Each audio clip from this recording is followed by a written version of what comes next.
Chapter 4 immediately kicks off by showing X's official state ID, followed by Chief R telling us to find some Professor Gaudile or something.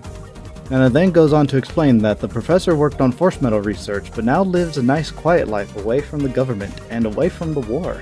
So naturally, we decide to go on a mission to break into his house and force him onto our side of the army, because that's what good people do, damn it. But first, some preparations. This time, a Guardbuster Mark II is available, which comes with the power of 20, armor and shield of 18, and a weight of 20. So lots of extra defenses add an even steeper cost to your speed than the Mark I version of the Guardbuster. I also stock up on some consumables in the item shop, most notably some status cures, but also some Mega Fires and Mega Thunders. While the Force Metal shop has something very interesting in stock. Remember when it was selling weapon energy plus 5? Well, here's the other item I was talking about. Gain weapon energy plus 5 allows the wearer to generate an additional plus 5% weapon energy every turn, allowing me to accumulate plus 30% weapon energy at the start of every single one of my turns. However, the downside is that it costs 10 erosion to equip, and I only have 22. So while I can't fill every slot with gain weapon energy plus 5, I can at least equip 2, which gets my weapon energy generation to 35% per turn, effectively allowing myself to use my action trigger every 3 turns instead of 4 if I wanted to go for the 100%. Most importantly, it also means that if I use power charge, I still gain a net positive 5 weapon energy generation every turn, which does come in handy a few times. For now though, I equip 2 gain weapon energy plus 5s, X-Heart, and virus protection for the last slot because I couldn't really use anything else. As for my main gear, I did end up equipping the Guardbuster and the Shot Absorber, but wasn't really 100% on them quite yet. Back in the command center, talking to Nana brings up 3 options you can choose from, either starting the mission, using the deployment center, or going to the Sky Room. The Sky Room is basically just a trophy room where you can see all the items you've collected like concept art, music, etc. You can even change the color of your little cape if you have one unlocked. The deployment center is the big one, however. This is an optional feature where you can send teams of up to 3 Reploids of your choosing that you have found and repaired out in the battlefield onto a deployment mission to maps from past chapters where they'll level up, gather money, items, and force metals after some time has passed, depending on whether or not the units you chose were compatible enough with each other to get the job done without dying. Realistically, only one unit needs to survive to reap the benefits, but I think you get more stuff if every unit survives. While some of the items you can get aren't that special, there are quite a few that can only be gotten through the deployment center. I'm not entirely sure how the specifics works in terms of optimal formations, just that the first unit you select is designated as the leader, and the likelihood of them succeeding is based off of Nana's final line of dialogue right before sending them out, but isn't always guaranteed if she says something hopeful or good. We start out with 3 units, enough for a full team to send out. The 2 areas we want to focus on are the Lograno Ruins and the Tiana Camp for right now. In this case, we send our 3 dudes to Lograno and we'll check up on them later on. All that out of the way, we begin Chapter 4 proper and teleport to the Gaudile laboratory. Immediately out the gate, we're assaulted by some new enemies, a Prion Elite accompanied by 2 Prion Gunners. The Prion Gunners come with 2 attacks that deal a lot of damage to X at this stage. Their standard bullet spray that deals 6 hits of shot damage to a single target, and their 180-degree attack that hits 3 times to all party members. As for the Elite, its main job is to issue orders, forcing the government, oh no. As for the Elite, its main job is to issue orders, forcing the gunners to focus down one target, and to heal using life gain 25s. It can sometimes use Riot, which will cause Berserk status on the entire party on successful hit, which makes it so that you either attack a random enemy or a random ally instead. Otherwise, it's not really a threat, even if it decides to attack. We do take some knocks, but we come out of it victorious regardless. One important thing to note, Prion Gunners do have a 1% chance to drop build powers, so if you want to farm those, Chapter 4 is the place to do it. Although you'll probably be here for a long time just to get a single one to drop. Through the next door, we enter a cutscene showing off one of my favorite characters in the game quietly and casually tailing the party before running off in the other direction completely undetected. Obviously, she's a very dexterous and stealthy type of character, a perfect fit for our team if we were using party members. But for now, we carry onward. Now, before we continue on, I just want to preface this next bit by saying that this chapter is probably my favorite in the entire game for a multitude of reasons. Multitude. It's well paced and doesn't overstay its welcome. The characters are fun and there are some good character moments. The encounters are very diverse and the stage hazards aren't as intrusive as in other stages. Overall, it's a pretty well designed dungeon. Unless you're trying to do this dungeon solo, because holy mother of god, what the fuck is this damage I'm taking? Look at all these fucking rabbits. There are only 2 of them at the start of this combat. Where the fuck are they coming from? You know what the worst part is? I have to sit here and listen to the entire combat. And just when I think I have a handle on the situation, another bunny appears. The only way to kill these rabbits reliably is to make sure they all die at the same time, and... Did that rabbit just shit all over me? Oh my god, they even have lasers! Yeah, this combat sucks.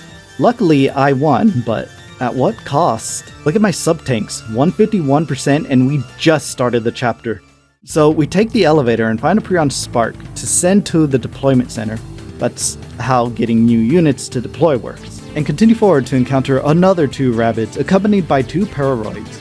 These fuckers tend to have high dodge chances and can sometimes attack with the sonic attack that deals respectable damage.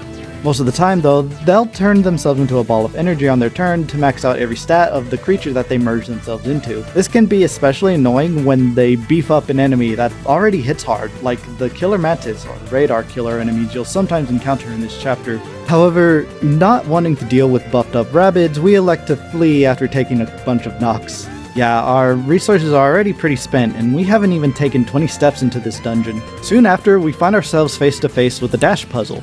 Well, it's not really a puzzle, we just dash to avoid the sensors on the floor. After that, we're faced with another cutscene where X and Co walk in on the boss of this chapter, Dr. Psyche, pressing Professor Gaudile for information about his new Easy Bake Oven that he's been inventing that spits out force metals. But for some reason, Gaudile just isn't in this scene, nor does he respond.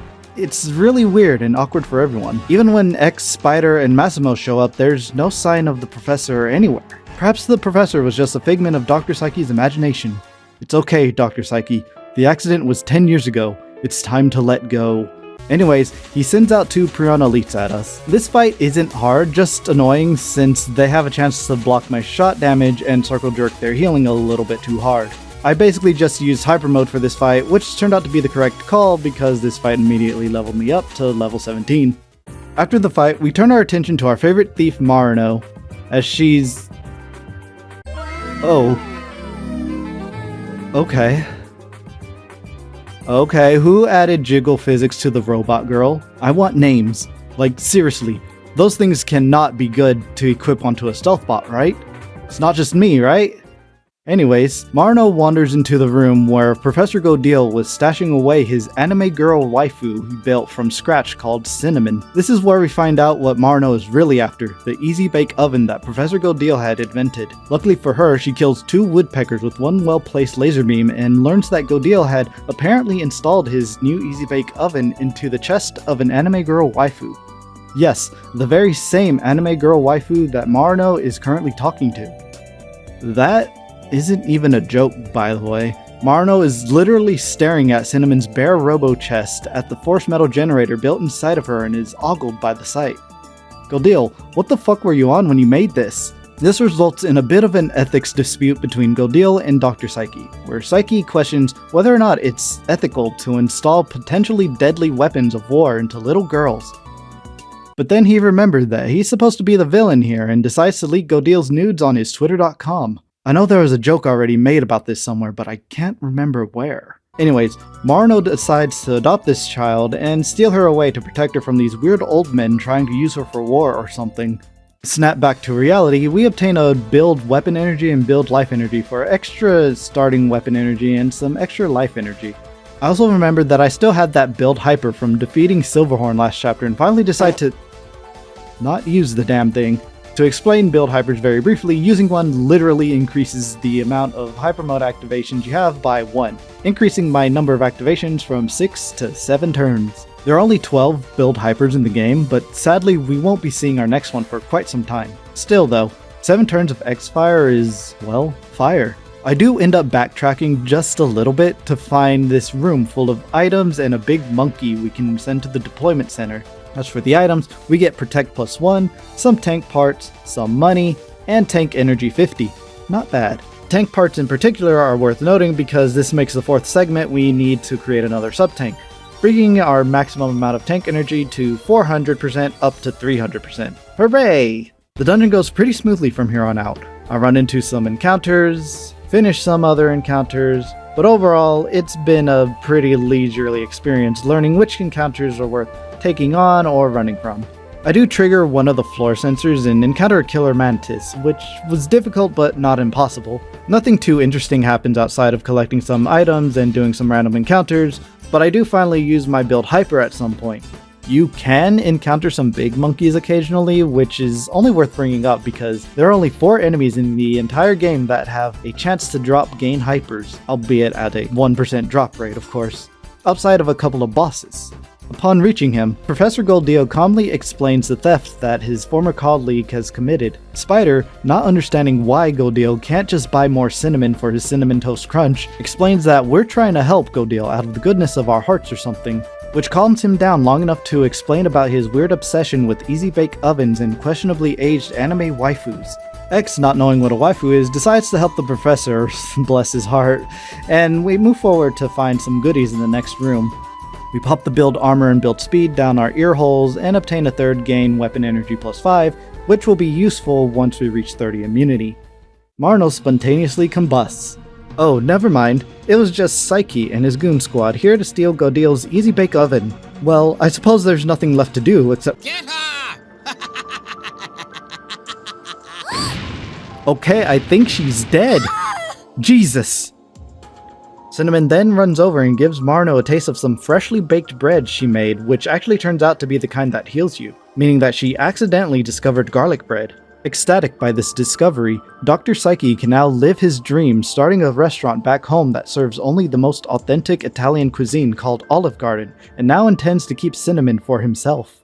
Back to reality, we find ourselves stuck in the Maze of Forests, a forest maze if you will. Except it's not a maze, and is just eternity itself. An eternal forest if you may. Except it's most certainly not eternal, and most definitely has an end. 21 ends in fact. To get to one of these many ends, however, you must turn a series of left and right paths leading into combat with enemies, whose difficulty is determined by the chosen path. The right path consists of nothing but weak enemies and is notably the shortest path out of this godforsaken forest, while the left path consists of stronger enemies that will eventually rock your balls for even breathing in their general direction. So, why bother going any path but right? Well, my astute viewer, each of the 21 paths you end on contain different rewards ranging from stat boosters to incredibly powerful sub-weapons that you can obtain earlier than you normally would. There's also tank parts and a build hyper for completing the entire thing going only left. But good luck doing that this early on in the game, you overconfident fuck. Instead, we go to the right a couple times like a little bitch until we reach the end of that path and only get a single tank energy 25 for our troubles. Thanks, Reddips! After that ordeal, we find Marno sleeping on the floor after eating too much garlic bread. However, Spider concludes she's dead and elects we leave immediately, but Marno is not having it and decides waking up is the best option and introduces herself as— I'm Marino, the petty thief. Seriously? You're introducing yourself as the petty thief? Like what? Who does this? Oh yes, hello, my name is Phoenix Wright, the lying lawyer. Who came up with this script, man? So now Marno decides she wants to join our party because she overheard Psyche's plan to invent Olive Garden, and that's just not something we should allow to happen. Oh, and to take back her adopted child or something. This stirs something in Massimo, but we don't know what. Now that Marno's in the party, we're taught how to rotate our party using the best quality of life feature in any RPG that likes to give you more party members than you know what to do with. I've explained it briefly before, but to go in more depth, you press L2 during battle to switch out the current unit with another one from your reserved units, and you could just switch between them as many times as you like. So if you end up accidentally bringing out Zero when you wanted to bring out Massimo, that's okay. Mistakes happen, for we are all God's perfect little children. And like all God's children, rotating your friends is free and doesn't take turns. By the way, in case you were wondering, Marino comes with one of the best sub-weapons in the entire game, Hawkeye. With a cost of 5% of your weapon energy, all your attacks turn into magic missile, automatically hitting enemies regardless of accuracy, blindness, or object permanence. Yes, this even means that a melee character can reliably hit a flying creature, but don't ask how that's possible because I can't tell you. Other than that, she has the best speed in the game and the best action trigger in the game, which is literally just let's go gambling! She also has my favorite hyper mode form in the game for, reasons. Along the way to the final part of this dungeon, I run into a Paroroid and a Radar Killer. The Paroroid killed itself to boost the Radar Killer's stats, as you'd expect, but I run away from the fight. Luckily, I was still able to get some— wait, what was that? Never mind. It was probably just my eyes playing tricks on me. By the way, here's something I found very interesting. As you know, I'm using cheat codes to make this run actually function. Basically, no matter what the game says, all of my party members are forced to stay at 0 hit points so that they stay down. However, the game still technically registers them as valid targets when switching out an active party member during battle. Because you physically can't have a 0 HP party member in reserve, the game just won't let you switch out dead party members. So I got curious and wondered what would happen if I switched X out with Marino. Oh dear. She's not in the turn order. But it's still her turn. She has nothing in use for her sub-weapons because I took them off of her, so that's fine, but it's her turn, yet the game says it's the enemy's turn. I don't know what this means. Well, I'm already at 0 hit points, so let's just see what happens when I... Okay. So I can still attack for some reason, and then... Huh. Okay, so let's try something different then. What if I bring one of these guys down to low HP and kill off the other, switch to Marino, then finish it off? What happens then? Okay, it's defeated, and then... Huh. So, I guess because X's turn never ended, Marino still gets her turn, but then the game probably checks to see that Marino's hit points are at 0 and corrects itself? I guess? Honestly, I don't know what I was expecting, but I was kind of low-key hoping that I could switch out party members one at a time to make the run a bit more interesting. Like a rotating solo party challenge or something, I don't know. Turns out that's not possible. A shame. Anyways, with that wizardry out of the way, it's time to confront Mr. Man himself, Dr. Psyche. While Marino shows up like a knight in shining armor to Cinnamon. I mean, come on, look at this camera setup. They're already besties at this point. Dr. Psyche struggles with his first fit of Alzheimer's as he's somehow surprised that Marino is still alive. Like he didn't just witness Cinnamon pouring her heart and soul into healing the shit out of her newfound guardian just 5 minutes ago. X tells Psyche that his rebellion days are over, like a disappointed father. Psyche retorts by calling X a wretched vermin, like he just shot a mouse. Followed by some bickering, and then the fight begins.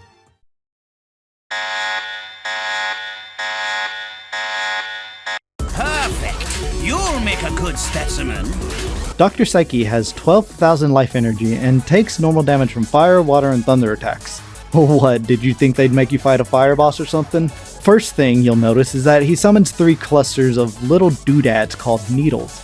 These little guys come with 400 life energy and also take normal damage from fire, water, and thunder attacks. Unlike other summons you've seen in the game so far, these are actually pretty annoying for one person to handle.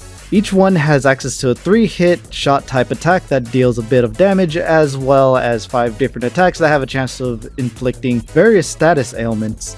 Stun Gun is a thunder type shot attack that has a chance to inflict bind. Smoke Out deals shot type damage that can inflict blind. Virus Attack deals shot damage and can poison. Cryogenics is a water type shot attack that can freeze, and Code Breaker is a shot type attack with the chance to inflict DOA, which is short for It Just Kills You. Defending against all of these status ailments is virtually impossible right now, so I'm pretty much going to have to deal with it. As for Dr. Psyche, he comes with Doom Blaster, which is a shot type attack that hits twice on a single target and has a low chance to inflict Berserk. And for D-Throw, which lets him throw an object that does something random based on the object he throws. A book deals shot type damage that ignores the shield stat to a single target. A glass jar deals water type damage to the entire party. A key deals shot type damage to a single target and lowers their shield stat by 25%. A round bottom flask deals water type damage to a single target with a chance to freeze. A screwdriver deals shot type attack to a single target and nothing else. And a syringe absorbs a target's current hit points by 10%. Got all that? Good. Lastly, he can use Needle Shower, which takes all of his remaining needles on the battlefield and injects both himself and your party members with copious amounts of drugs that can either lower or raise your stats randomly. Since bosses are inherently immune to stat reduction abilities, these will simply miss him. I'm not gonna sugarcoat it, chat. This is the first major wall of the game for me. There's just too much going on for me to handle all by my lonesome. If only I knew where I could find some more party members. Unfortunately, Spider and Massimo are both lactose intolerant and didn't realize milk contained dairy, so now they currently have the upsetties tummies, while Marino realized she forgot to turn off the stove. Oh, already used that one. While Marino decided to bake bread inside the party's new Easy Bake Oven for when the fight was over. Back to the fight. You have 3 ads that need to die as soon as possible, or they'll just boost Psyche's mental state to ungodly levels with shower needles. Meanwhile, the ads themselves deal a lot of damage, an average of about 450 if they just use their basic attack. That's just over 1300 damage I'm taking while I only have 1924 health. It also doesn't help that they can just inflict me with random statuses like freeze at any given time. The biggest problem is that if I don't kill the needles, they just turn into boosts for Psyche. But if I only focus them, Psyche will just summon 3 more onto the battlefield. The best thing I can really do is use Charge Shot for AoE damage, but that requires at least 2 turns to charge up, enough to even use at 70% with my current weapon energy generation. I could defend, but I'd still be generating half of my weapon energy each turn instead, which also isn't favorable. Honestly, if it had occurred to me at the time, I could have probably sat in X-Fire mode until I had enough charge, then revert back to X-Form and use Charge Shot that way. But I would still need to deal 12,000 damage to Psyche, and I'm not sure if I would even had enough turns of Hyper Mode to pull it off. I tried again with Shot Absorber to see if having at least some protection might help sustain me long enough to both deal damage while waiting for my Charge Shot to recharge. This worked a bit better, especially once I used Boost Shield, but ultimately that also failed. I guess if I defended more in this fight in general, I would have gotten further, but we'll never actually know now. The biggest problem is definitely sustainability, since every attack just takes a huge chunk off of my health, so I need to spend turns healing to full, which takes 60% off of my tank energy each time. Not really full of ideas at the moment, I decided to turn and burn back to HQ for the first time this run. It was here I decided to check up on the deployment center and see what goodies were brought back. We managed to pull some tank parts, but nothing we really wanted. This was when I started having an idea. So I sent some more dudes to Lagrana Ruins to let them cook for a bit, while I grinded for a few levels. It shouldn't take long since I'm doing this solo, so I get all the XP. Oh, so I wasn't imagining anything. That was Marino gaining XP. That means all the XP I'm getting is going to be split amongst me and Marino now.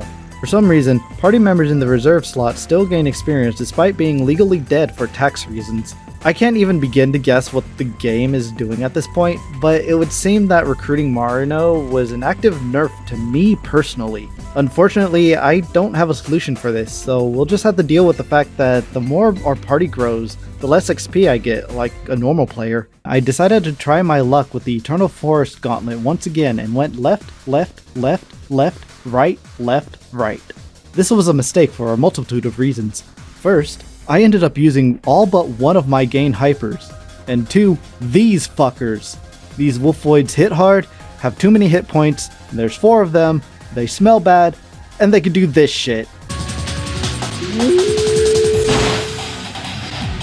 This is the worst move in the game for a solo run, because when you get hit by coercion, you have a high chance of not getting your next turn, full stop. This isn't even a status effect, it's just a flat chance to skip your next turn. And if these guys decide to change this attack together, you just don't get a turn until you die. This fight took me way longer than it should have, but I was too stubborn to let it go. So I used my last gained hyper to take down the last 2 Wolfoids, all for build armor and a second copy of item capture. I understand why I did it at the time, it was so that I could have a second copy of item capture for later, but I'm not sure why I thought now was the best time to do so. Anyway, with that tangent out of the way, we come back to the HQ to check on the Legrano crew to see that they've returned with 1 survivor, but they've attained what I was looking for, the Legrano key. Sadly, we can't revisit past levels by talking to Nana, but we can visit past levels by talking to this chick right here. So, remember that locked door I mentioned previously my first time around? Yeah, that's where we're going. We're just gonna go inside, head up the stairs, and find ourselves in the company of some old acquaintances, the Spice Girls. Welcome to the secret shop. Each girl sells the same types of items from before, but their stock is completely different. Jasmine, the Force Metal seller, now sells Assassin Mind for plus 10% crit chance, Eagle Eye for plus 10% hit rate, Light as a Feather for plus 5% dodge chance against combat and shot attacks, and 3 variants of neutralizers which reduce your overall erosion status by the percentage number shown, with neutralizer minus 30 being the objectively best option since that minus 30% can and will come in handy at some point during this run. Humans sell some of the best weapons in the entire game, rivaling even some of the best equipment you can get at the end game, but as you expect, they cost an arm and a leg. I don't suppose you'd be willing to accept either from our deadweight party members, huh? No? Okay then. Really, the only thing worth getting here is the Turbo Buster, obviously, with its insane 90 power, 10 armor and shield, and 0 weight cost, and also scales the higher your weapon energy sits at. This weapon is a beast, and we'll have to come back for it at some point. As for her sub-weapon choices, they're okay. Energy Field is usually worth buying if you want to use Cinnamon as a team weapon energy generator, because spoilers, she does join the party. Super Absorber is nice because it just combines shot and combat absorber into one with a slightly higher cost to use. Vitality Missiles is okay, but not great for X as it deals damage equal to 10% of the attacker's hit points. For whatever reason, I thought it was 10% of the enemy's hit points and bought it later on, but that's not what it does. It's honestly great on a high HP character like Massimo though. Lastly, Saffron's stock contains a lot of essentials for me. Remember that idea I had for dealing with Psyche? Here are your solutions. The Ultra Elemental items deal a flat 1000 damage of its damage type to all enemies rather than 500 to one enemy. So I bought as many as I could carry before heading back home. But keep this shop in mind, it's going to be relevant a lot for this run. With a sense of renewed hope, I made my way back to the laboratory once more. This was also where I got my second idea, a potential upgrade for my X-Buster. The Killer Mantis in this area carry a Gatling Buster that I can only get by stealing off of them, which I end up doing. It has a power of 10, which is the same as the default X-Buster that you start off with, but it hits its target 8 times for an effective 80 power, albeit at a minus 30% hit ratio. This is quadruple the damage I can deal with the Scope Buster I currently have equipped. However, I ultimately didn't go with it because that low hit rate really hurts. You can try to mitigate it by equipping Eagle Eyes, but that's not really the best solution. And honestly, I could have equipped the Hawkeye sub-weapon to guarantee that all shots hit. That is allowed, but what actually turned me off from using the Gatling Buster was the way it interacted with Power Charge. See, when you use Power Charge, it only affects the first attack that's made on the enemy. Basically, only the first bullet gets the charge, not all of them. While the Gatling Buster might surely be great in some situations compared to what I have, I just couldn't justify it at the time. That and I forgot about Hawkeye. Anyways, I decided not to mess around this time and took the right path in the Eternal Forest until I was home free, then made my way back to Psyche, who was kind enough to wait for us to return. With a couple more levels under my belt and better items, the fight goes much more smoothly. I use Ultra Fire to kill all the needles, he summons more, I use Ultra Fire again, use the extra turn to go into X-Fire for Charge Collider, dealing over half his health bar and damage, then he summons more and immediately needle showers. Sadly, I can't do much about that, but you get the picture at this point. These Ultra items changed the tide of this battle immensely. And with one last Ultra Fire, we defeat Dr. We scientists have a nasty bite!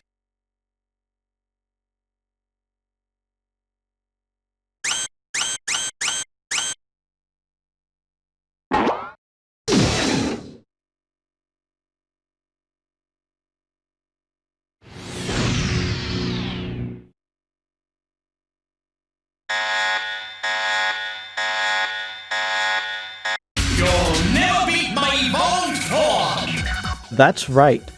We're not fucking around now. The game gives us our first actual two-phase boss fight, and it is brutal if you don't know what you're doing. Luckily, I do know what I'm doing because I've played this game dozens of times. Phase 2 Dr. Psyche is called Mad Nautilus, and he has 10,000 life energy. Slightly less than he did before, but equaling to more than the previous bosses we've encountered. He also takes normal damage from fire, water, and thunder based attacks. This fight also plays X's theme of the game for some reason, but I honestly don't mind. It's a kick-ass theme that rocks, man. So, Mad Nautilus comes with a variety of attacks. Mad Blaster is his normal attack that deals shot-type damage to a single target. Later, he starts using Penetration instead, which is an upgrade to the Mad Blaster that ignores the shield stat. Mad Cocktail inflicts a random ailment to targets ranging from Virus, Blind, Berserk, or Blind. Death Gravity, which he never actually used on me, deals 25% of the target's current hit points and damage, and has an okay chance to hit. He also has Energy Capture, which absorbs 10% of the target's current hit points. And one more attack that we'll get into in just a moment. First, let's talk about the gimmick of this fight. Mad Nautilus has very low hit points for a boss, as you've just learned, but there's a very good reason for that. He didn't become a shelled fish just to not have good defenses in its place. Oh no. This guy reduces all damage he takes by about 75%, I think. On top of that, he has a high chance of countering your attacks with Mad Blaster, and on top of that, he's considered an air-type enemy, meaning you can't just go in with Massimo Amarino either. This fight sounds pretty hard, right? Well, yes and no. Let me explain. So, the way this fight works is every 3 turns he takes, Mad Nautilus will open up his bulkheads to deliver a devastating attack to the entire party. Mad Ecstasy. He shoots 6 shot types attacks that are usually evenly spread among the party, though not all the time. If you have 3 active party members alive, each one can be hit twice. If you only have 2, then they can get hit 3 times. And if you're doing a solo challenge run, you just get to take all 6 shots in the face all the time. Afterwards, you have until Mad Nautilus's next turn to deal as much damage as you can before his bulkheads close back up, forcing you to wait another 3 turns. The best way to deal with this is to use boost shields to maximize your defense against Mad Ecstasy, then defend right before the attack goes off to take as little damage as possible, which is still a decent amount no matter what. And unless you're using X-Fire for extra defense, don't bother using Hyper Mode since you're probably going to miss a lot of your attacks anyway. There's also a third option for this fight, which is the same strat we used for Dr. Psyche's first phase. See, Mad Nautilus only blocks combat and shot damage, but not elemental damage. So using your Megas and Ultras on him is entirely kosher as he will take full damage and won't even bother countering them since they don't actually count. With some tenacity, patience, and a few attacks later, Mad Nautilus becomes Sad Nautilus on my first try in 54 turns. After the fight, Professor Gaudile thanks us for saving Cinnamon, but still tells us he won't cooperate. Please? Perhaps Cinnamon is right after all. Well, that was easy. Cinnamon also persuades Marino to join by reminding her that she already signed the adoption papers and that there's no return policy for modified Reploid orphans since that breaks the warranty. And with that, Chapter 4 is complete.